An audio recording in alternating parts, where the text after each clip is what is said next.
안녕하세요. 박상미의 공감 스토리텔링 오늘 문 활짝 엽니다. 가을이 깊어지고 있어요. 날씨도 갑자기 추워졌는데요. 감기 들지 않았는지 걱정이 됩니다. 제일 걱정되는 건 마음의 감기인데요. 우리 이 가을에 마음 근육을 키워서 몸도 마음도 아프지 않았으면 좋겠습니다. 어서 공감 의자에 와서 앉으십시오.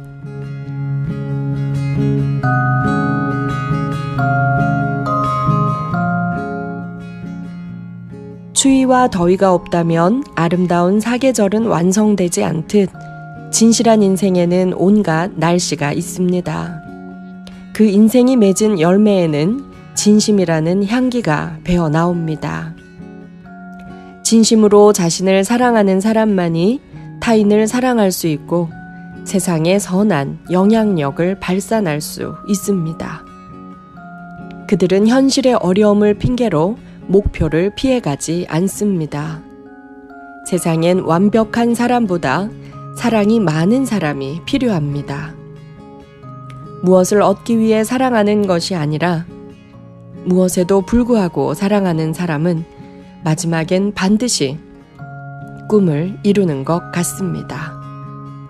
그 꿈을 사랑이라 불러도 좋겠습니다.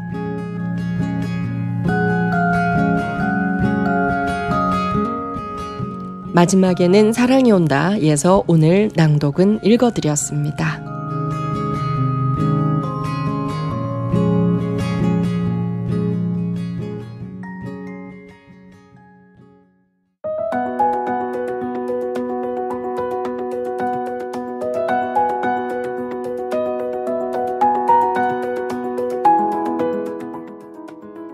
네, 오늘 공감의자에는 매우 모시기 힘든 분을 모셨습니다. 저희 프로에서 우리가 본받고 싶은 멋진 언니들 모셔서 얘기 듣는 기획을 진행 중에 있는데요.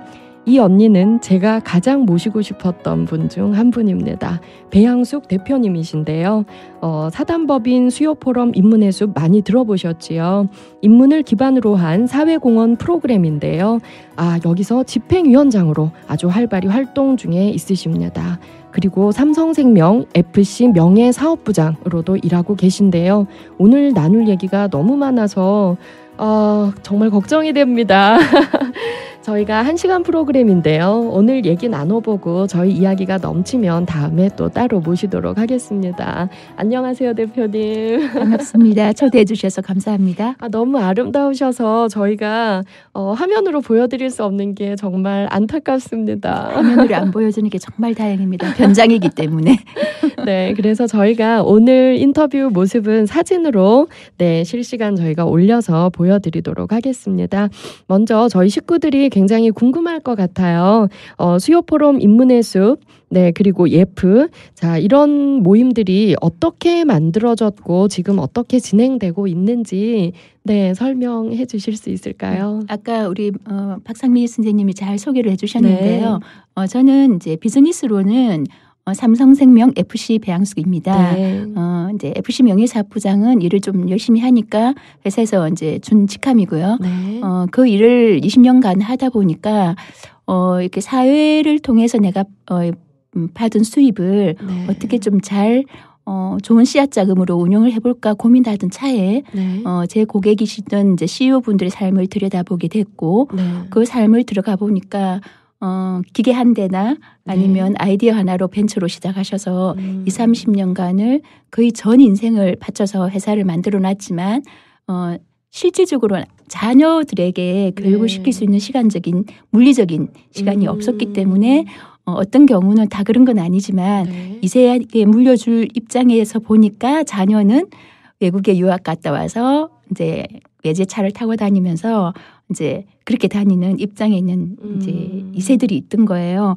그러면 아버지는 평생을 이제 이루어서 회사를 만들었고, 그러니까 기업가가 가장 중요한 문제는 개인의 어떤 재산의 증식이 문제가 아니라 사회적 공헌으로는 고용이라고 저는 생각합니다. 근데 그렇게 해서 고용이 몇백 명에서 몇천 명까지 됐지만 이세한테 물려주려고 보니까 그런 상태니 그게 뭐 명약 관화한 일이잖아요. 그렇게 해서 회사가 잘못되면 뭐 한 기업가가 망하는 수준이 아니라 네. 거기 있는 500명의 이제 기업 이렇게 고용이 있었다면 1,500명의 먹거리가 없어지는 위기다. 이건 너무나 심각한 거고 그러면 여기 내가 돈을 다시 씨앗 자금으로 써야진다면 굉장히 이제 좋은 일이 되겠다 생각했고 그래서 결국은 제가 하기로 했고 제가 좀 주변에 알아봤더니 2세 경영인들을 위해서 하는 프로그램들이 많이 있었어요. 그리고 이제 대학들에서도 그런 게 있었는데 들어가 보니 네. 주로 주로 이제 기술적인 거를 많이 가르쳐줘요. 인사, 노무 뭐 이런 것들은 회계 이런 거는 뭐 이게 사람을 쓸 수도 있는 거잖아요. 네. 그런데 진짜 중요한 거는 내 리더가 갖춰야 될 건 사람을 보는 눈이라든지 네. 세상을 읽는 힘이라든지 아니면 사회 환원이 왜 필요한지 근데 세금을 뭐 이렇게 절세하기 위해서가 아니라 정말 진정성 있는 사회 환원이 뭐가 되는 건지라든지 근성 그러니까 사실 2세들이 없는 게 근성이거든요. 그런 것들을 제가 옆에서 지켜보니까 보였던 거고 그런 프로그램을 짰고 거기 가장 이제 적합한 이제 사회 리더분들은 제가 또 인맥이 있으니까 네. 다 모셔서 그중에 한 분이 사실은 박원순 시장이기도 합니다. 그때는 시장님이 아니던 시절이었고 네. 뭐 우리나라 대표 선수들을 이제 다 이렇게 모아서 했는데 네. 그렇게 했더니 5년 동안 어떤 변화가 일어났냐면 심지어는 어떤 기업가는 처음에 벤처 기업가로 들어와서 네. 1년에 80명의 네. 고용을 창출을 하고 네. 뭐 이렇게 또 이제 회사가 거의 망할 지경이고 역마진을 몇 년 동안 했던 CEO가 또 이제 역마진에서 벗어나 흑자로 전환이 되고 너무나 많은 즐거운 스토리들이 많았어요. 그러다 네. 보니까 힘들어도 하게 되는 거예요. 그래서 5년을 했고 하다 보니까 지금은 이제 서울인문포럼이라는 네. 국제포럼까지 네. 이제 운영하는 네. 그 지점까지 왔어요. 네, 정말 말씀을 잘하시죠, 여러분. 네, 제가 끼어들 틈이 없이 말씀을 하셨는데요. 잠시 정리를 하겠습니다. 삼성생명에 입사하신 게 그러면 나이로는 몇 살 때였을까요? 저는 그 고졸 공채로 네. 삼성 임직원 그룹 공채로 입사를 했고요. 네. 임직원 10년 정도 하고 결혼하면서 제가 원해서 영업 직군으로 나왔던 거죠. 그러니까 영업은 네. 96년 4월부터 했습니다. 야, 그러면 삼성생명에서만 올해 몇 년째? 19에 발령을 받았으니까 발령을 좀 빨리 받았죠. 네. 19에 발령 받았으니까 제가 51거든요. 네. 그러면 32년이네요, 횟수로. 야, 그러면 네. 네, 이제 좀 이해할 수 있을 것 같아요. 네. 32년 동안 네. 사실 그 삼성생명 FC로 활동을 아니요. 네. 임직원으로 10년. 10년. 그리고 네. 11년인가 그럴 것 같네요. 그리고 네, 영업 직군으로 20년 가까이 됐죠. 그러면 한 30살쯤 32살에 네. 영업으로. FC 그것도 재밌어요. 활동을? FC 네. 하겠다고 해놓고는 이게 이제 뭐 EBS 선곡 스토리에도 나왔던 얘기인데 질문을 네. 하더라고요. 그때 왜 그랬는지 모르겠지만 영업이 한국에서는 굉장히 어려운 직업이잖아요. 네. 그런데도 이제 임직원으로 있으면 일 잘하고 이러면 고가도 네. 잘 받고 뭐 이렇게 좋죠. 근데 그때 왜 그랬는지 모르겠는데 제가 월가에 전화를 했었어요. 그때 96년도였기 때문에 네. IMF 이전이죠. 그렇죠. 97년도가 IMF였거든요. 96년도인데 그때는 우리가 한국하고 미국의 이제 경제의 네. 흐름이 10년이 딱 차가 났었어요. 네. 차이가 잘 생각해 보시면 SNS가 없던 시대죠. 그랬는데 왜 그랬는지 모르겠어요. 지금도 네. 모르겠어요. 근데 미국에 있는 월가의 지인한테 전화를 해서 지금 월가에서 가장 잘 나가는 금융맨이 누구냐라는 질문을 했었어요. 96년 4월에요. 예. 그랬더니 의외의 대답이 왔었어요. 당연히 뭐 너무나 잘 나가는 펀드 매니저 이름이 나올 줄 알았는데 네. 파이낸셜 컨설턴트라는 거예요. 그게 뭐냐 한국에서는 네. 없었어요. 지금 우리가 FC라고 얘기하지만 일반화돼 있지만 그게 뭐냐 이러니까 다 그런 건 아닌데 네. 이제 보험회사에 근무하는 영업 직군에 있는 사람들 중에 네. 상위층에 있는 사람들은 종합 재무 설계를 하고 예. 그러니까 보험 판매를 한다는 게 아니라 종합 재무 설계를 하고 네. 부와 명예와 존경을 받는다는 거예요. 근데 그 명예와 말 존경까지. 예, 그 말 한마디에 제가 여기 이렇게 전구가 반짝하더라고요. 만화 같은 거 보면 그러면 10년 후에 한국에도 뭔지는 모르겠지만 네. 보험회사에 이제 재무설계사, 네. 파이낸셜 컨설턴트라는 직업이 생기겠구나.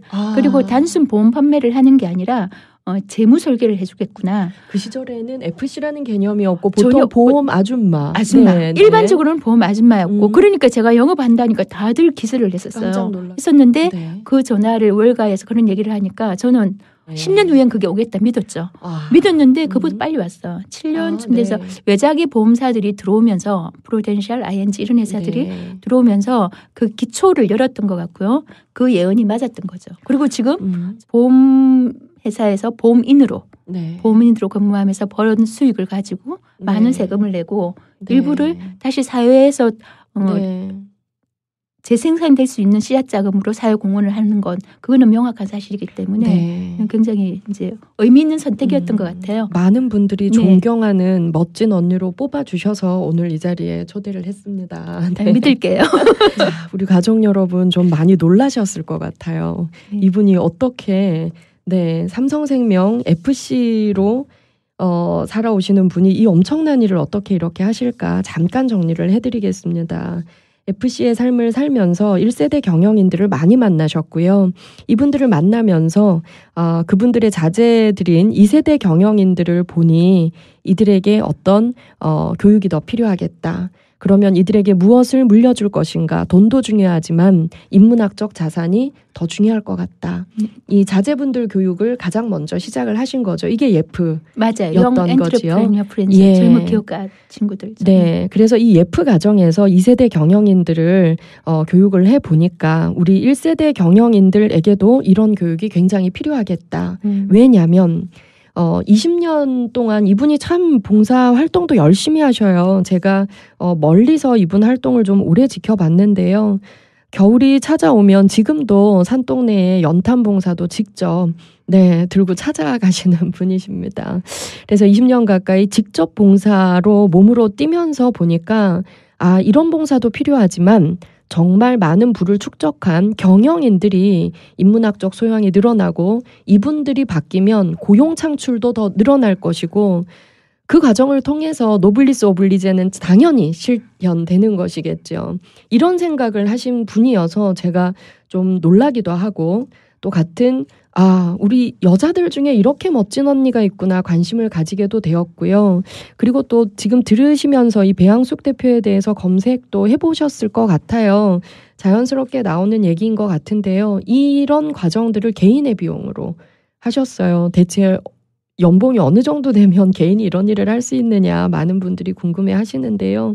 인터넷 검색하면 그런 거 참 내세우고 싶진 않은데 연봉 13억 이런 것부터 막 떠요. 그럼 좀 속상하기도 하시죠? 아니요, 속상한 것보다 네. 불편해서 그게 자꾸 포커싱이 되니까 그 안에 들어있는 네. 내용이 이제 전달이 돼야 되는데 그런 이제 자극적인 맞습니다. 헤드라인만 포커싱이 되니까 좀 안타깝게 중요한 건 이건 것 같아요. 네. 연봉이 130억이어도 이걸 가지고 내가 사회 인문학적 민들레 홀씨를 뿌리는데 써야겠다라고 생각할 수 있는 사람은 드물 것 같아요. 근데 또 하나 놀라운 건 그렇게 2세대 경영인들의 인문학 가정인 예프로 시작된 이 활동이 지금은 너무나 커져서 서울인문포럼도 엄청난 일들을 하더라고요. 제가 페이스북에서 활동 영역을 보면 여기 전 세계의 한국을 넘어서 전 세계적 석학들을 직접 모시고 와서 강의를 하는데요. 그냥 메일로 전화로 이루어지는 게 아니라 비행기 타고 직접 가시더라고요. 키가 작으셔요. 몸집도 작으시고요. 등소평하고 같습니다. 152cm입니다. 그런데 이렇게 자그마한 여성분께서 이 많은 일을 하시는 게 너무나 놀라운데 직접 내가 가서 이분들을 만나서 모시고 와서 강의를 요청해야겠다라는 생각은 어떻게 하시게 된 거였나요? 그거는 이제 비즈니스 현장에서 이미 그게 단련돼 있었어요. 왜냐하면 네. 그러니까 우리가 이제 소통을 하는 방법은 메일로도 할 수 있고, 그렇죠? 네. 전화로도 할 수 있고, 미팅할 수도 있는데 현장에 가서 이렇게 기운을 나누면서 얘기를 했을 때는 정말 다른 시야가 보입니다. 그러니까 우리 입체를 본다면, 큐빅을 본다면 이제 메일이나 전화는 한 부분만을 볼 수 있다면 아니면 두 부분만을 볼 수 있다면 현장에 가서 직접 대화하고 그 기운을 느끼고 눈빛을 하고 주변 사람들을 보면 큐빅이 전체를 볼 수 있다는 거죠. 그러니까 그게 어떤 사람들은 한 부분만 보는데 보이지 않는 다른 면을 다 같이 본다는 건 굉장히 중요한 의미가 되고요. 때로는 저는 또 제 나름대로 고집이 있어요.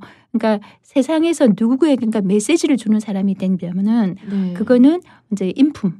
네. 또 같이 따라가줘야 되는 건데 사실 학문의 깊이와 아니면 유명의 정도보다 네. 유명세의 정도 그러한 거 별개의 문제를 인품은 따로 있다고 생각하거든요.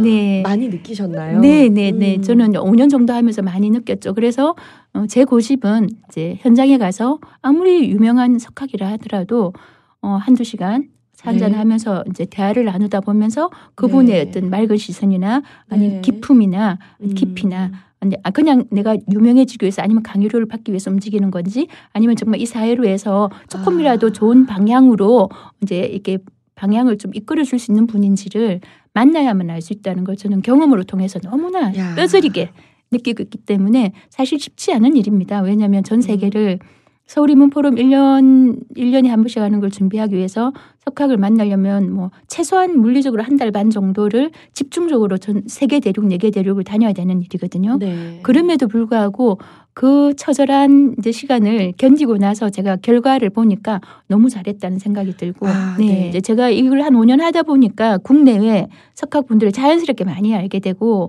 그러던 차에 이제 세월호 사건이 터지면서 한국 사회가 이제 사실 프랑스나 이런 데 가서 이렇게 대화를 나누다 보면 한국 사회 세월호보다 더 이제 관심을 가지는 부분들이 좀 부끄러운 부분들이더라고요. 어떤 거냐면 기억나실지 모르겠지만 어떤 강원도인가 경기도인지 모르겠는데 여성분이 남편과 그다음에 자기 정부를 고무통에 넣어서 이렇게 죽여가서 백골을 만든 사건 기억나나요?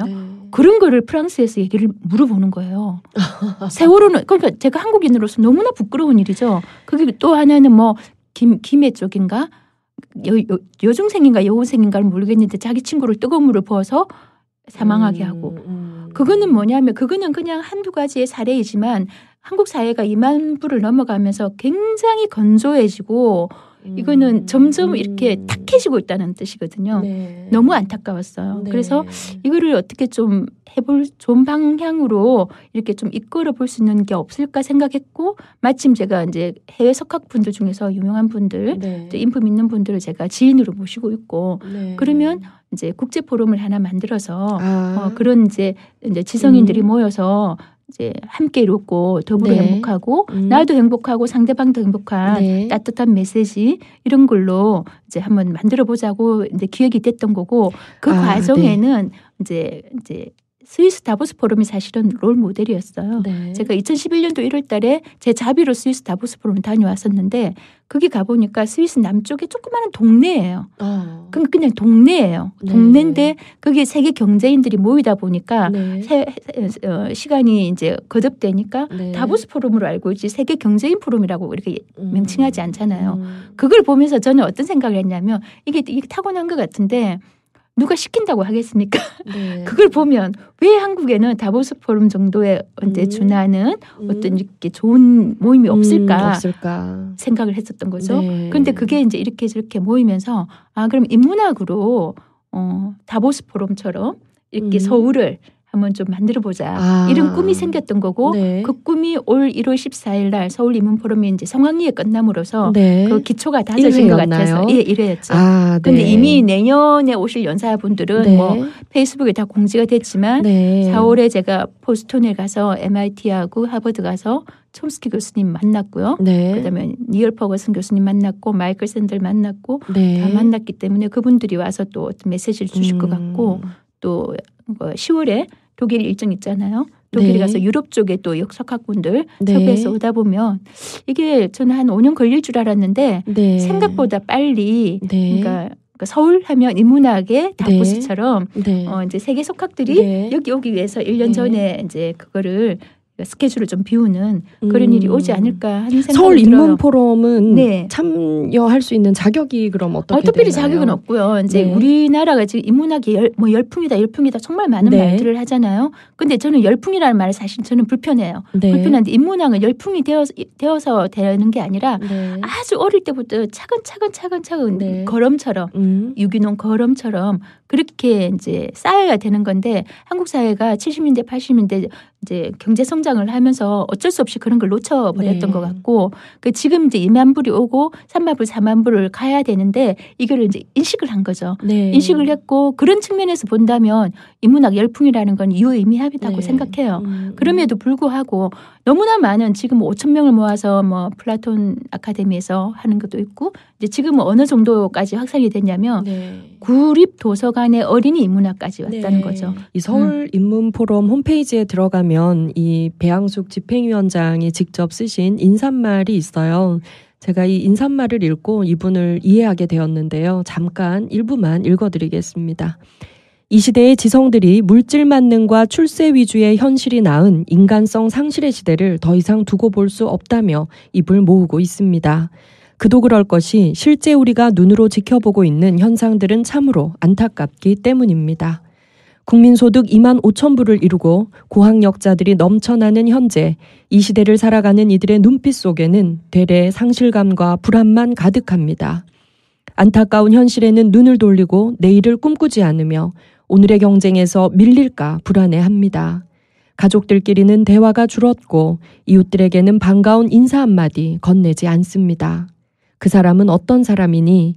이의 답은 그 사람의 학력과 직업, 소득과 재산 규모를 묻는 말이 되었습니다. 네 꿈은 뭐니? 이의 답은 얼마나 돈을 버는 직업을 갖고 싶은지로 바뀌었습니다. 그 사람이 어떤 이상을 품고 있는지, 앞으로 사회에 어떤 공헌을 하고 싶은지, 어떤 성품인지는 아무도 신경 쓰지 않게 되었습니다. 실로 심각한 일이 아닐 수 없습니다. 우리는 점점 사람답게 사는 법을 잃어버리고 있습니다. 이걸 경영인들, CEO들에게 먼저 깨닫게 해주고 싶으셨던 거지요. 맞습니다. 맞습니다. 고용 창출만 잘 될 수 있다면, 그리고 이런 해안을 가진 경영인들이 늘어나서 젊은이들의 꿈과 또 학력으로 사람을 평가하지 않고 그 사람의 인품과 발전 가능성을 봐준다면 우리 사회가 정말 많이 바뀔 것 같아요. 그럼요. 근데 저는 이런 글을 쓸 수 있고 이런 생각을 가지고 서울인문포럼이라는 엄청난 일을 기획한 사람이 배양숙이기 때문에 가능했던 것 같아요. 살면서 보면 우리 인생의 고통이 참 하나도 버릴 게 없잖아요. 맞습니다. 그게 민들레 홀씨로 나오는 건데 제가 이 배 대표님을 오늘 두 번째 실제로 뵙는 건데요. 이분을 처음에 뵙고 제가 조금 놀랐었어요. 사실 FC로 너무나 승승장구하면서 뭐 성공시대 이런 데도 나오셨고 언론에서는 뭐 고졸이지만 연봉 13억이다 이런 걸로만 너무 많이 조명이 되었던 분이고 그런데 이해가 안 됐어요. 이분이 왜 자기의 돈을 몇 억씩 들여서 하나도 돈이 되지 않는 이런 일을 하는 걸까. 근데 만나서 보니까 진짜 동네 어디에서나 저녁에 바람 쐬러 슬리퍼 끌고 나와서 같이 걸으면서 얘기할 수 있는 동네 큰언니 같으셔서 좀 놀랐었어요. 그런 얘기 많이 네. 듣습니다. 네. 그래서 이렇게 따뜻한 그리고 누굴 만나도 마음의 진심을 열게 할 수 있는 이 능력이 오늘의 배양숙 명예사업부장 그리고 서울인문포럼 집행위원장의 자리에 배양숙이라는 이름 세 글자를 새기게 하지 않았나 이 생각이 드는데요. 많이 받는 질문일 것 같아요. 왜 내 돈을 이렇게 많이 쓰면서 이 일을 하는지 제가 볼 때는 이제 가속도가 붙어서 이 일에 더 돈 버는 일보다 이 일에 더 열중하실 것 같아요. 아닙니다. 겉으로는 그렇게 보일 수 있는데 제 머릿속에는 방이 여러 개 있는데요. 네. 이제 비즈니스와 이렇게 사회공헌의 두 축이잖아요. 네. 그 사회공헌하면 제가 수요프로 인문의 숲이니까 네. 이 두 가지가 A와 B인데요. 네. 이게 균형 있게 가야 됩니다. 그래서 네. 비즈니스로 움직이는 건 여러분들 눈에는 안 보이시니까 네. 사회 공헌만 하는 것처럼 보이는데 네. 비즈니스에서 이제 제가 뭐 상속을 받은 사람도 아니고 네. 원래 부자였던 사람도 아니고 네. 벌어서 좋은 일에 쓰는 사람이기 때문에 네. 벌지 않으면 이 일을 할 수가 없거든요. 네. 그러니까 벌기 위해서 굉장히 더 많은 많이 노력을 일을 하고요. 하시고. 노력을 하고 그거는 눈에 안 보이니까 그런 거고요. 네. 근데 사실은 왜 이렇게 돈을 써냐 이렇게 말하면 저를 이렇게 왜곡된 시선으로 보는 사람들 중에 이런 얘기를 한 사람이 있어요. 5년 동안 수요프로 인문의 숲과 서울인문포럼에 든 돈이면 네. 강남에 아파트를 하나 살 텐데 네. 뭐하러 그렇게 돈 자랑을 하느냐. 네. 그리고 제가 네. 또 네. 가슴 아픈 또 네. 소문을 하나 전해드리면 네. 또 사실 많이 배운 여성들. 네. 네. 사실 이런 학력이나 또 뭐 이런 걸로 많은 특혜를 본 여성분들 중에는 네. 첫 번째 돈 자랑이다. 두 번째 자기의 학력이 짧기 때문에 그걸 만회하기 위해서 네. 이런 인문학 맞아요. 포럼들을 그거는 네. 굉장히 유명한 누구 하면 아는 분이 그런 얘기를 네. 했다 그러더라고요. 그 얘기를 네. 듣고 제가 깜짝 놀랐는데 네. 제가 서울인문포럼을 하는데 4억이 들어갔습니다. 네. 그리고 제가 한 달 반 동안 움직인 비행기 값이나 체제 비용이나 제 일당이 그냥 단순하게 계산하면 하루에 600만 원입니다. 네. 20일 일한다고 봤을 때 그거를 다 환산하면 네. 그 말씀을 하신 그분이 너무 안타까웠던 게 네. 그 말을 들은 사람이 기자였던 것 같은데요. 네. 그 기자분이 그 얘기를 듣고 오히려 그럼 배양숙 씨가 굉장히 머리가 나쁜 사람이 아닌데 네. 그러면 그냥 자기가 석사, 학사 네. 하면 몇 천만 원이면 끝날 일이고 많아도 1억이면 끝날 일인데 그런 큰 돈을 들여가면서 뭐하러 네. 그 얘기를 하겠냐 하면서 오히려 그 말씀을 하신 분을 이렇게 좀 이렇게 그러니까 네. 그렇게 평가를 했다고 들었는데 그거는 네. 뭐 중요한 게 아니라 그런 오해들을 하는데요. 네. 저는 이제 이렇게 얘기하자면 과거 얘기가 들어가야 되는데 이미 중3 때 집이 파산을 했었고 네. 어느 정도 어려워봤냐면 20원이 없어서 카스테라를 내가 좋아하는 카스테라를 못 먹어본 네. 그런 서러움에 놓여져 있었고 그 자존심이 강해서 친구가 그걸 먹는데 옆에서 그러니까 달라 소리 못하고 뒤에 가서 그냥 앉아 있다가 오는 정도의 기억도 있었고 동생 6명을 공부시키기 위해서 고등학생부터 아르바이트를 했었던 거고 그런 과정을 겪으면서 제가 느꼈던 거는 참 고마운 거는 이게 부모님의 DNA 같아요. 돈이 행복을 모두 대변하지 않는다. 행복의 양을. 네. 그걸 어릴 때부터 이미 발견했던 것 같아요. 그리고 내가 어려워봤기 때문에 네. 어려운 사람들의 심정을 아는 거예요. 맞습니다. 그리고 돈이라는 거는 있을 수도 있고 없을 수도 있는데 네. 제가 그분한테 그렇게 얘기를 했어요.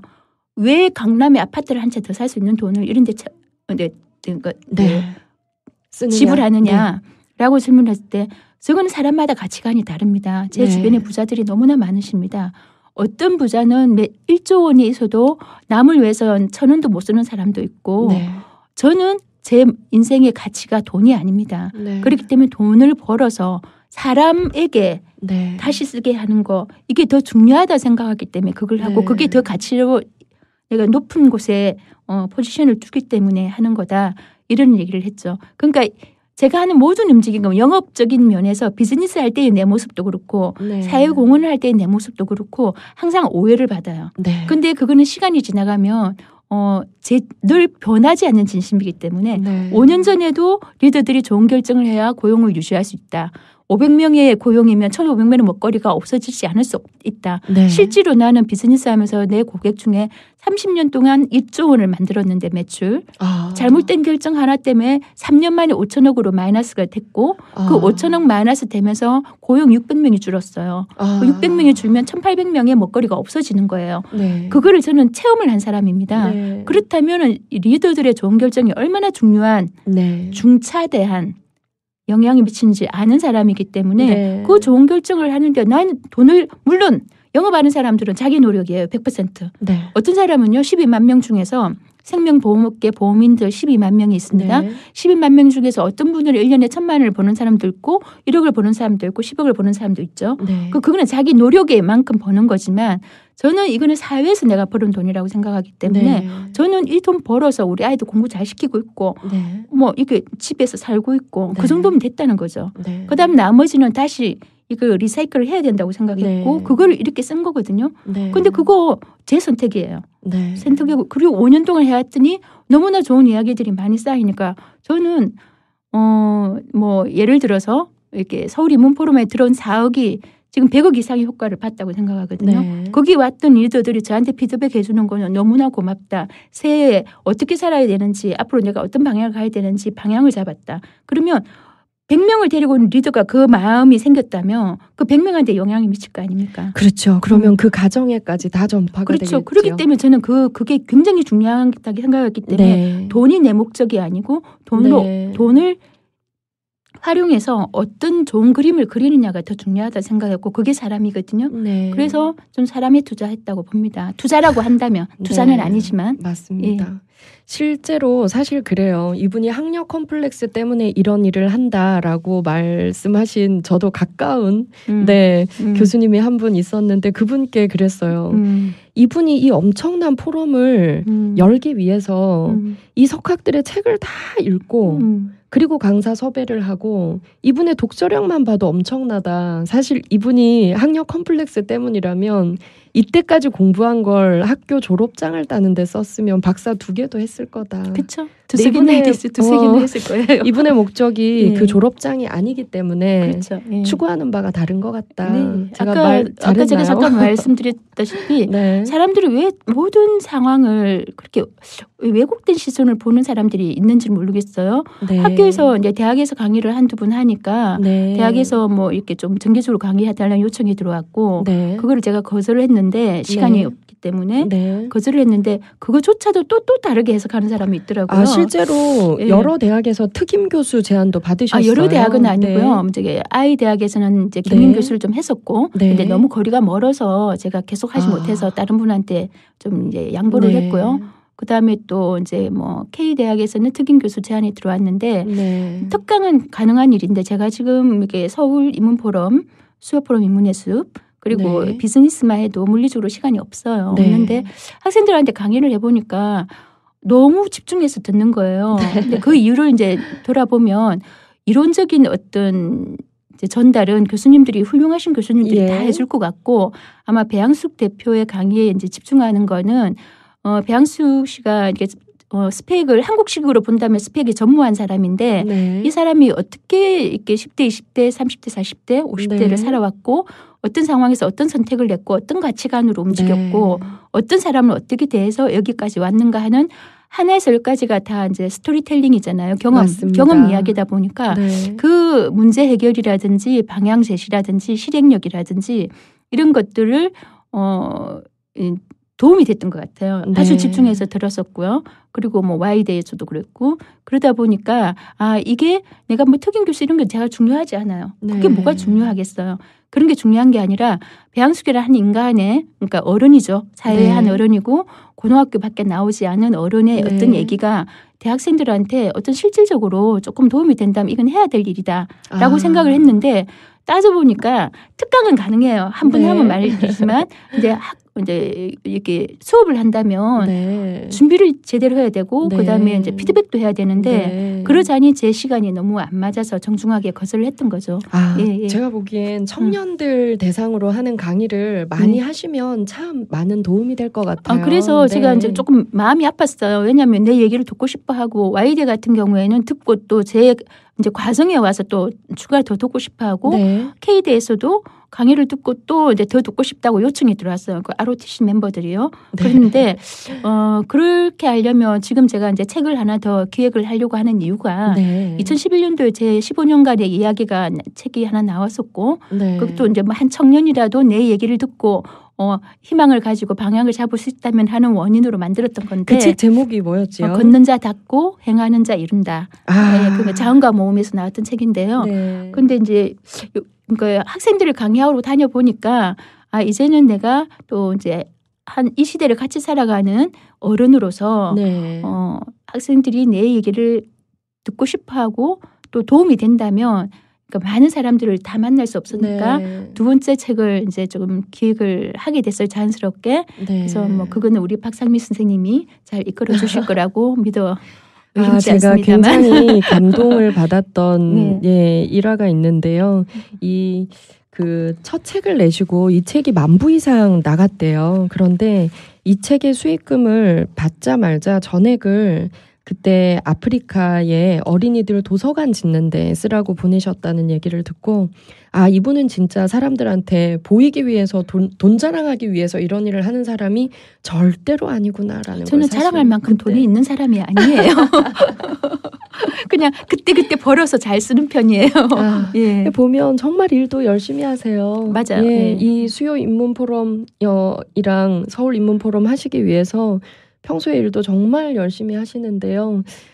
쉬는 시간이 있을까? 싶어요. 그렇죠. 그러니까 이제 사람이 그렇죠. 입체에서 부분만 보는 네. 분들은 당연히 그렇게 생각하고 제가 오늘 아침에도요. 이제 된장찌개를 하려고 하는데 마늘이 떨어진 거예요. 아, 요리도 직접 하시나요? 전 요리는 뭐 이렇게 이렇게 뭐 많은 요리를 맛있게 할 수는 없지만 밥 먹는 건 제가 하는데요. 아침에 마늘을 이렇게 직접 다듬어 가지고 찌어놓고 왔어요. 그러니까 이런 얘기하면 젊은 친구들이 깜짝 놀래요. 나는 이제 화장실도 안 가는 것처럼 보이나 봐. 왜냐하면 이제 그거는 우리나라 언론 네. 방송의 잘못인데 13억에 이렇게 꽂혀 있으니까 아무것도 안 하는 줄 아는데 저는 그냥 집에 가면 엄마예요. 엄마고 아내이기도 하고 그냥 이제 일반적인 주부의 모습도 있죠. 네, 그런 이제 착시 효과가 좀 있는 것 같은데. 근데 주말에는 제가 참 다행스러운 게 그러니까 비즈니스맨이잖아요. 보험인인데 그 음주 가무를 못하고 이거는 안 하는 게 아니고 못하는 겁니다. 골프 재미없고 이 요 두 가지가 자기가 남겨주는 시간이 꽤 커요. 그리고 또 저는 비즈니스에 있어갖고 저녁 미팅이 없습니다. 그러니까 수요 포럼 입문 연습 때문에 이제 저녁에 나가는 일은 있지만 비즈니스 미팅 때문에 저녁에 미팅할 일은 전혀 없어요. 저는 회사에만 가기 때문에 따로 만나지는 않습니다. 그렇기 때문에 좀 놀랐던 게 이분을 제가 배 대표님을 페이스북에서 좀 찾아보면서 보니까요. 정말 너무나 평범한 가정주부의 모습을 동시에 가지고 계신 또 굉장히 단란한 가족 사진도 또 자주 올리세요. 그리고 한번 제가 천재들의 사랑 이야기에 대해서 저희 공감 스토리텔링에서 한번 한 적이 있었죠. 근데 거기에 한번 오셔서 다 듣고 댓글을 남기셨어요. 저는 사랑은 평생 한 명이랑만 순수하게 사랑을 나눠야 된다고 생각해서 이 천재들의 무분별한 사랑이 좀 이해가 되지 않는다고 너무나 소녀 같은 답을 달아주셔서 사실 우리가 생각하는 커리어 우먼 그리고 경제적으로도 사실 요즘은 정말 여성들이 연봉 1,300 받기도 쉽지 않지요. 그렇다고 들었습니다. 그럼 10배 이상을 버는 여성이신데 이런 여성도 이렇게 순진한 삶을 살 수 있는가 이런 생각을 사람들이 해요. 순진한 게 아니라 이제 뭐 사람이 살아가면서 인생에서 사랑은 굉장히 중요한 코드죠. 여쭙고 싶어요. 내 인생에 있어서 사랑이란 가족이란 가족은 나를 지지해주는 마중물. 마중물. 가족이 없으면 숨 쉴 수 없죠. 지금 이 모든 활동을 하시는데 가족들이 많은 응원을 해주시나요? 그렇죠. 굉장히 중요한, 저한테는 가족이 굉장히 중요한, 누구나 다 마찬가지겠지만. 사부님이 정말 궁금해요. 사진도 페이스북에 공개하셔서 제가 봤는데요. 남편이요? 네네. 언제 만나서 남편이요? 결혼하셨나요? 남편은 친구였다가 뭐 얘기하자면 너무 기니까 친구였다가 저가 좀 마음에 들었던가 봐요. 20살에 뭐 저의 모습이 백꽃 같았다 그러더라고요. 어머나. 연애 결혼하셨고요. 연애라기 하기는 좀 애매한데 어쨌든 뭐 20살에 그렇게 만났고 뭐 이제 뭐 잠깐 뭐 이렇게 헤어졌다가 다시 우연히 만났는데 저하고 결혼하기 위해서 삼성에 시험을 쳤고 삼성에 시험 쳤는데 면접 때 떨어졌고 그것 때문에 거의 뭐 이제 너무나 디프레시 돼가지고 뭐 매일매일 회사 앞에 찾아오던 사람이 1년을 안 오더라고요. 그 너무 놀래가지고 이렇게 친구를 통해서 어떻게 된 거냐 이랬더니 이제 그때서야 친구가 얘기하는 거예요. 제가 삼성에 있으니까 그때 임직원으로 있을 때니까 삼성에 이제 시험을 쳐서 합격하면 저한테 프로포즈를 하려고 했는데 떨어져가지고 너무 상심해가지고 지금 그랬대서 그때만 해도 저는 뭐 남자로 느껴지지 않았기 때문에 그건 동갑이고 또 저는 이제 여섯 동생을 계속 고등학교 때부터 케어를 했기 때문에 굉장히 정신 연령이 높았죠. 그러니까 그냥 위로를 해주자. 그리고 위로하게 됐는데 그렇게 해서 뭐 만나다 보니까 지금 생각하면 이제 제가 사춘기를 지나오면서 이제 보통의 아이들이 지나왔던 것들을 전혀 못했잖아요. 고등학교 뭐 그리고 직장생활 바로 들어갔고 동생들 공부시켜야 했고 그러니까 생활전선에 놓여 있었기 때문에 하다못해 고등학교 때 뭐 미팅도 한번 못 해봤고요. 고등학교 때도 아르바이트를 많이 알바를 했기 때문에 하셨더라고요. 미팅도 못 해보고 그리고 팔공주만 살았으니까 남자에 대해서 너무 모르는 그런데다 또 뭐 20살에 겪어야 되는 어떤 거 있잖아요. 또 25살에 겪어야 되는 이런 것들을 전혀 겪지 못하는 상황에서 이제 남편이 이제 그렇게 됐다니까 좀 마음이 아프더라고요. 그럼 속으로 이랬죠. 내가 뭐라고 저렇게까지 힘들어할까? 내가 뭐라고가 된 거예요. 그래가지고 이제 뭐 결혼까지 갔는데 지금 생각하면 저희 딸한테는 이제 이런 얘기를 해주고 싶어요. 많은 사람을 좀 사귀어봐라. 네. 그래서 가장 행복한 결혼을 하기 위해서는 많은 사람을 사귀어보고 네. 거기서 이제 배우자를 선택하는 게 좋은 네. 것 같은데 지금 저희 남편하고 저는 동갑이고 그리고 이제 어쩔 수 없이 근로소득자고 저는 이제 비즈니스 네. 사이즈가 크다 보니까 네. 거기서 생기는 어떤 세상을 읽어내는 시선이 다르고요. 네. 그다음에 또 한국 사회의 어떤 남자들의 어떤 가부장적인 그런 게 있잖아요. 네. 특히 이제 뭐 부산 사람이고 경상도 남자들이 심하죠. 네. 그런 데서 오는 말은 하지 않지만 그러니까 와이프가 이제 생활 전선에 뛰어들었는데 아이들 공부시키기 위해서 뛰어들었는데 너무 사이즈가 커지니까 네. 그러니까 말은 하지 않지만 네. 어떤 좀 약간 그런 마음이 있는 것 같아요. 그럼요. 그런 게 있는 데다가 제일 중요한 게 기호인 것 같아요. 네. 저는 술 못 하잖아요. 네. 저희 남편은 맥주 마시는 거 너무 좋아해요. 근데 집에서 마시는 거 싫어하고 네. 밖에서 이제 이렇게 밤늦게 가서 마시는 거 좋아하는데 저는 또 철저히 새벽형 인간이거든요. 10시, 11시에 자야 되고 새벽 4시에 일어나서 네. 중요한 결정들을 하고 하루를 시작하는데 그게 좀 안 맞더라고요. 그러니까 네. 저는 그러니까 밤 11시에 술집에 앉아 있으면 좀 정말 피곤해요. 네. 왜냐하면 하루 종일 이제 완전히 에너지를 소진하고 네. 퇴근을 하기 때문에 가끔은 이제 같이 가주긴 하지만 그게 같이 즐기는 게 아니잖아요. 네. 배려네요. 네, 근데 네. 뭐 가끔 자주는 못해요. 가끔 네. 하는데 근데 남편은 그게 좋은데 난 그걸 못하니 네. 그런 게 참 안타깝기도 하고 네. 그래서 그러니까 사랑했느냐 묻는다면 사랑은 했던 것 같아요. 네. 다만 그 사랑의 형태가 아가페적인 사랑에 가깝지 않았느냐. 그러니까 엄마의 사랑, 품는 네. 사랑. 그러니까 1대1의 남자 여자로서의 어떤 네. 그런 정말 그런 사랑은 좀 네. 아니지 않았을까. 지금 생각해 보니. 그래서 그런 측면에서 본다면 그래서 저는 이제 뭐 이렇게 메디슨 카운티의 다리에 나오는 어떤 사랑의 이야기라든지 뭐 아니면 타이타닉이라든지 그런 사랑 그러니까 단 한 사람 네. 그런 사랑을 저는 만약에 제가 어떤 사랑을 했다면 그런 유형의 사랑이 아닐까. 사랑의 형태가 다양하잖아요. 뭐 어떤 분이 그러더라고요. 뭐 좀 철학적인 좀 생각이 깊으신 분이 병렬식 사랑이 있고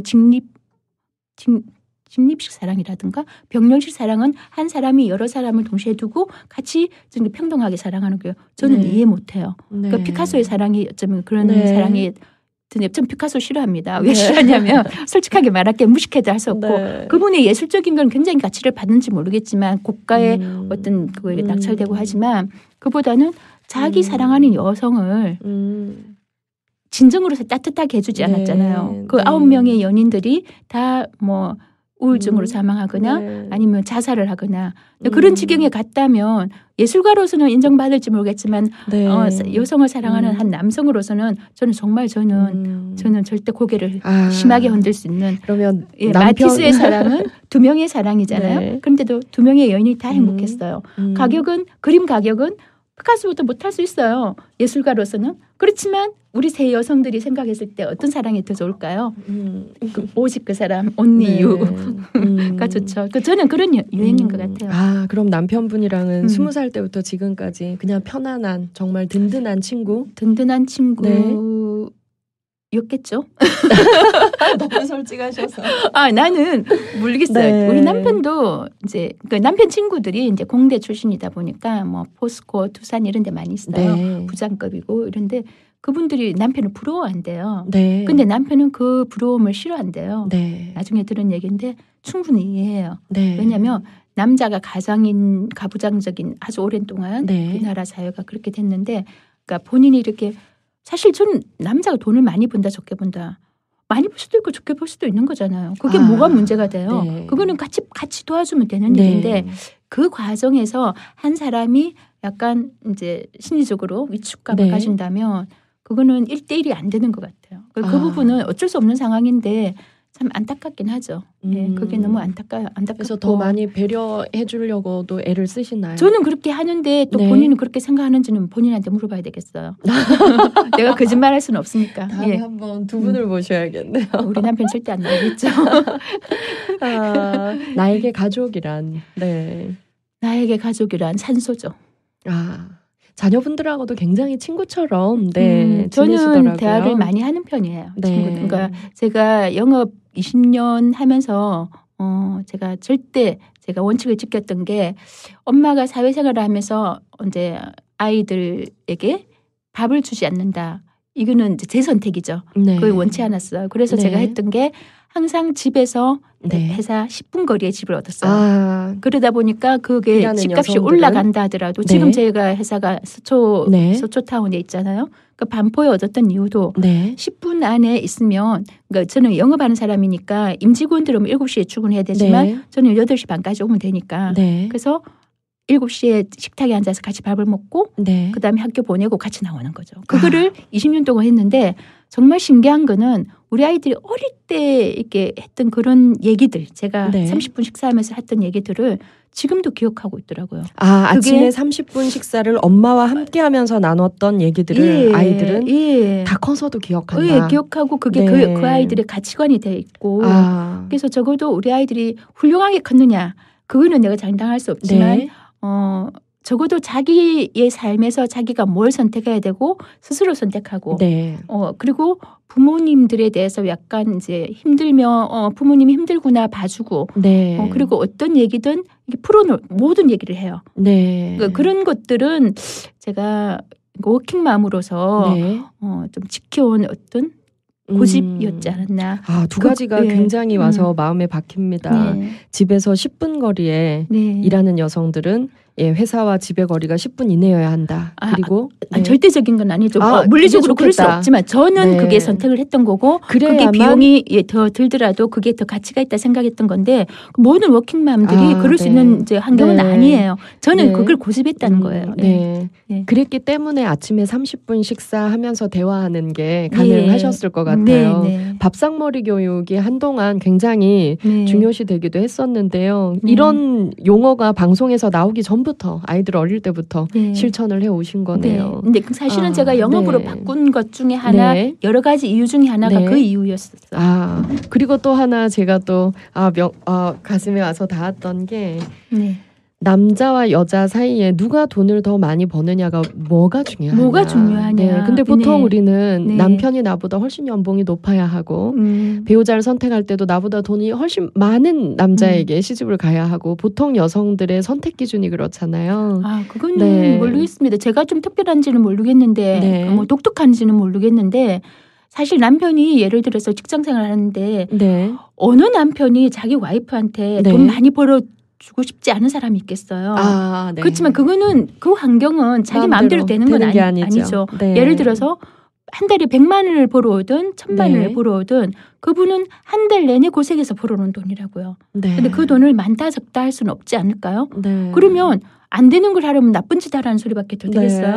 제 생각은 그래요. 그래서 그거는 부인이 도와줄 수 있으면 도와주면 되는 거고 아니면 돈의 양이 많다고 그게 행복의 지수가 높아지지 않다는 거는 저는 너무나 많은 경험을 통해서 알고 있어요. 이 1세대 경영인들 통해서도 많이 보셨겠어요. 그런 분들도 돈이 계시죠. 많은 부부들이 다 행복한 건 아니다. 매출 1조 원에 회장님의 사모님 한 분이 저한테 직접 그랬어요. 나는 배상무님이 너무 부럽다. 제가 깜짝 놀랐어요.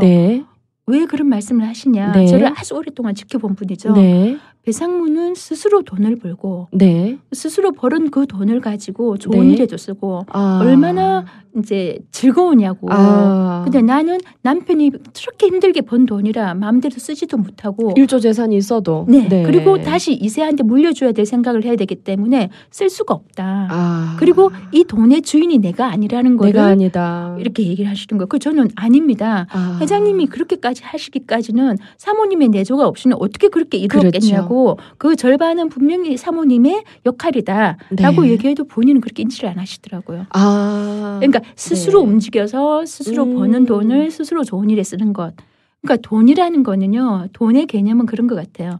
그러니까 지금 제가 이제 반포에 사니까 어차피 강남권이잖아요. 서초 강남권인데 거기 있는 아이들을 보면 간혹 굉장히 불행한 얼굴을 하고 다니는 친구들도 있어요. 이제 청소년들이 보면 모든 게 다 갖춰진 환경에서 본인의 선택이 없어요. 본인의 선택이 엄마가 선택해주는 학원에 가서 공부를 하고 심지어는 자기가 어떤 학원을 다니는지 이름을 몰라요. 네. 왜 알 필요가 없는 게 엄마가 그냥 데려다 주니까. 맞습니다. 근데 그 아이들이 이제 얘기를 해보면 네. 우리 아이들의 친구들일 수도 있는데 네. 자기가 뭘 좋아하는지 모르겠대요. 네.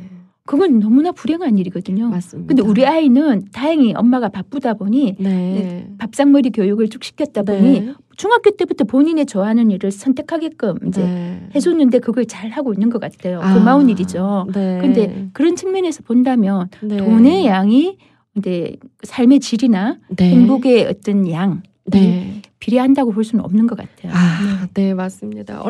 지난주였나요? 제가 그 온라인 상에서 보니까 네. 이 수요 포럼 함께 공부하는 청년들이랑 경주 체부자 아카데미 가서 공부를 하시더라고요. 네. 사실 경주 체부자 하면 네. 우리나라에서 최초로 노블리스 오블리제를 실천했던 진정한 그런, 노블리스 오블리제죠. 네. 저는 제가 고등학교 때 그 체부자의 이야기를 보면서 가장 감동받았던 게 집에 가훈이 우리 동네 30리 이내에 굶어 죽는 자가 없게 하라. 그리고 며느리가 들어오면 3년 동안 무명옷을 입게 하라. 너무 대단하지 않아요? 나누는 부. 외국에선 아주 일반적인데 우리나라에서는 이런 집안이 있으면 화제가 될 정도로 나누는 부를 실천하는 사람들이 없잖아요. 근데 이분들을 위해서 이런 좋은 프로그램을 만드시고 일반인들에게까지 확대하시고 이 작은 몸에서 어떻게 이런 창의적 기획력이 나오는지 참 놀랍습니다. 그게 창의적이라는 것보다는 항상 어떤 생각을 할 때 그 사람 입장에서 저는 생각하는 게 몸에 배어 있어요. 내 위주가 아니라 상대방의 시선에서. 그러다 보면 방법론적인 거는 아주 다양하게 너무나 자연스럽게 나오거든요. 근데 보통 사람들은 일단 내가 좋아야 되니까 내 위주로 하다 보면 그게 안 보여요. 안 보일 수밖에 없잖아요. 그러니까 그게 어려운 일이라 생각하는데 그분 입장에서 생각하면 자연스럽게 보이는 게 예를 들면 우리 박스님들도 앞으로도 멋있는 남편을 만나서 결혼을 하셔야 되겠지만 사랑을 하면 보이잖아요. 그렇죠. 그분에 대해서 사랑을 하면 예를 들어서 제가 강의를 가면 800명이 앉아 있어요. 근데 그냥 강의하면 그 앞에 사람들이 하나도 안 보이지만 내가 이분들의 이 귀한 시간을 아깝지 않게 해줘야 되겠다라는 마음을 속에 갖고 하면 그분들의 표정 하나 그리고 귀걸이를 무슨 색을 했는지 아니면 오늘 립스틱이 무슨 색인지 아니면 와이셔츠가 무슨 색인지가 보이잖아요. 그 디테일하게 맞습니다. 보이는 거거든요. 그건 관심이잖아요.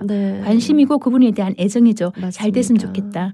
근데 그거는 모르겠습니다. 제가 팔공주의 둘째 딸로서 이제 집이 어려워지고 6 동생들을 케어해야 되는 입장에서 굉장히 오랫동안 살다 보니까 그게 자연스럽게 몸에 뱄고 엄마의 입장이 어떤지 아이들의 입장이 어떤지 동생들의 입장이 어떻고 그런 것들이 몸에 배어 있고 또 우리 부모님의 성향이 있어요. 예를 들어서 망했는데 아버지 잘못이 아니고 친구분이 잘못이었으면 파산선고하면 될 일이잖아요. 그런데 아버지는 그걸 파산선고를 하지 않고 그분이 남겨놓고 간 외상이죠. 그러니까 줄돈을 10년 동안 원금이라도 갚으려고 애를 썼던 거고 거기다가 뭐 이제 우리가 받을 돈을 가서 갔는데 우리도 먹을 게 없고 집 망했는데 그 집에 이제 돈을 받으러 갔는데 아이들이 더 굶고 있으면 정말 없는 돈 차비 정도라도 다 내놓고 오는 저희 엄마는 기가 막히죠. 우리 아이들 굶고 있는데 근데 그런 성향들이 복합적으로 좀 몸에 좀 이렇게 되어 있지 않을까. 또 이해가 되네요. 왜 2세대 경영인들에게 주목했는가도 여기서 저는 또 의문이 좀 풀리네요.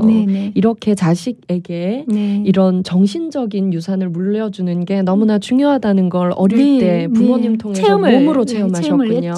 네, 그렇게 보면 우리나라 1세대 경영인들이 너무나 돈을 버는 데 집중하느라 사회에 나누고 2세대들 교육에 부족했던 건 아닐까요? 그거는 좀 환경적인 그러니까 어떤 노블리스 오블리스의 정신이 채 생기기도 전에 우리 이제 근대사를 보면은 6.25 때 그 처참한 상황에서 물론 미국의 원조를 받았고 그렇게 해서 이제 진짜 피폐한 상황에서 앞만 보고 달려왔잖아요.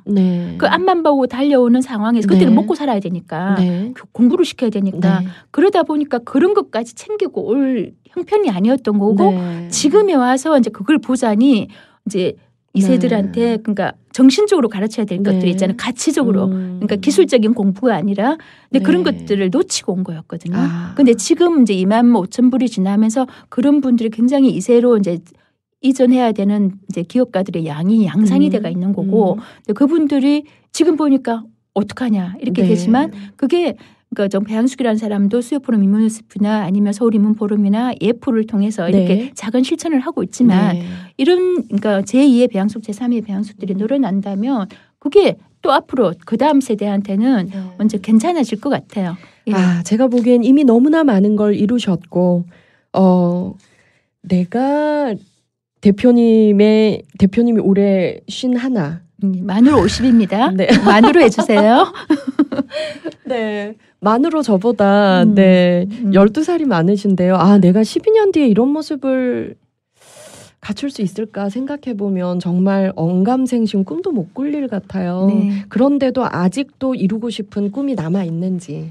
아직도 이루고 싶은 꿈이 남아있는지. 지금은 제가 수요프로 인문예술 전당이라는 아주 선명한 꿈이 있습니다. 네. 그 꿈을 지금 갖고 있는 이유는 한 3년 이상 대머리 속에서 지금 숙성이 되고 있고요. 네. 그 최근에 어떤 이제 아직 발표할 입장은 아니지만 이제 첫 단추가 깰 수 있는 이제 그 모티브가 좀 생겼는데요. 왜 그러냐면 이 수요프로 인문예술을 처음에는 아주 작은 동기로 시작했죠. 좋은 리더들한테 좋은 결정을 해서 고용을 좀 늘리자. 그걸로 반복해서 5년이 왔는데 이걸 하다 보니까 주변에서 청소년도 좀 하면 안 되느냐. 그렇죠. 아니면 또 뭐 굉장히 많은 이제 요청들이 들어와요. 저도 이제 이걸 그러면 이게 좋고 나누기 좋으니까 그럼 조금 더 확산시키자 했더니 지금은 이제 회사 내에 있는 세미나실을 제가 이제 활용해서 하다 보니까 일주일에 한 번밖에 할 수 없는 거고. 근데 수요프로 인문예술 전당이 생기면 월화수목금 해서 이제 뭐 어린이, 그다음에 청소년, 그다음에 청년 리더들, 그리고 또 이제 현직에 있는 CEO들 이런 분들도 하면 됐고 지금 또 하나의 꿈은 뭐냐면 지금 한국 사회가 시니어들이요. 경험 지식이 너무나 많은 훌륭한 시니어들이 은퇴를 하시면서 그 굉장히 톤 다운되는 그 눈빛들이 너무나 안타까워요. 맞습니다. 그래서 각 분야의 그런 분들이 제 주변에도 너무나 많은데 그분들과 청년 리더들하고 이렇게 이제 콜라보가 된다면 청년 리더들의 어떤 그 에너지, 충천하는 에너지가 그분들께 전달되고 시니어 분들의 그 평생을 가지고 그건 이론으로 배울 수 있는 게 아니라 경험 지식으로 배운 거기 때문에 돈으로 살 수도 없어요.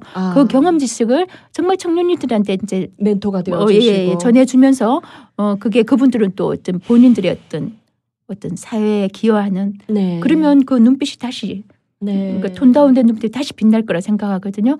그런 걸 하고 싶어서 지금 굉장히 꿈꾸고 있는데 그건 아마 실현이 될 것 같아요.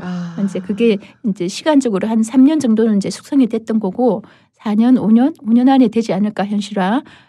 그게 되면 그건 제 꿈이고요. 그다음에 또 하나는 서울인문포럼을 지금 하고 있는데 아까 말했듯이 제가 한 개인이 작은 뜻으로 시작했지만 이게 점점 무성해지고 넓어지고 조금 영향이 좋게 되고 있으니 이거를 서울하면 서울인문포럼에 가야지 하면서 세계적인 석학들이 그러니까 스케줄을 미리 비우는 그리고 꼭 오고 싶어하는 그런 장소로 하는 게 꿈이고 그다음에 65세까지는 지금 비즈니스 하던 거 계속하고 그다음에 이제 수요프로 인문예술 잘 운영해가지고 누군가가 꼭 제가 아니라도 누군가고 저의 기본 이 뜻을 잘 이해하는 누군가가 있다면 물려줄 수 있는 그렇게 되는 게 지금 딱 정해진 제 꿈입니다. 예. 제가 좋아하는 말 중에 나의 가장 아름다운 모습은 거울 속에 비친 내 모습이 아니라 상대의 눈동자 속에 비친 내 모습이다 라는 말을 아주 좋아하는데요. 거울 속에 비친 배양숙 대표의 모습보다 우리들의 눈동자 속에 비친 배양숙 대표의 모습이 너무나 아름답습니다. 제가 늘 제 코너의 이름으로 공감 스토리텔링이라는 제목을 쓰고 있는데요. 삶 속에서 누구보다 공감 스토리텔링을 잘 활용하시고 그 향기를 온 세상에 퍼지게 하고 있는 분, 멋진 언니 배양숙 대표님과 함께했습니다. 감사합니다. 감사합니다.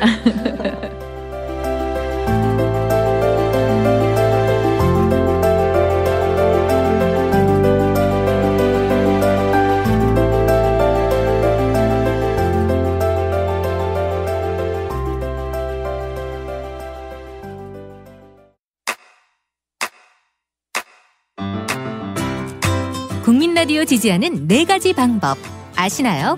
다운로드하기, 별점 주기, 댓글 달기, 구독하기.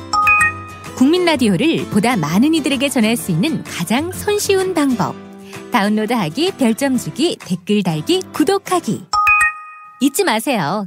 다운로드하기, 별점 주기, 댓글 달기, 구독하기.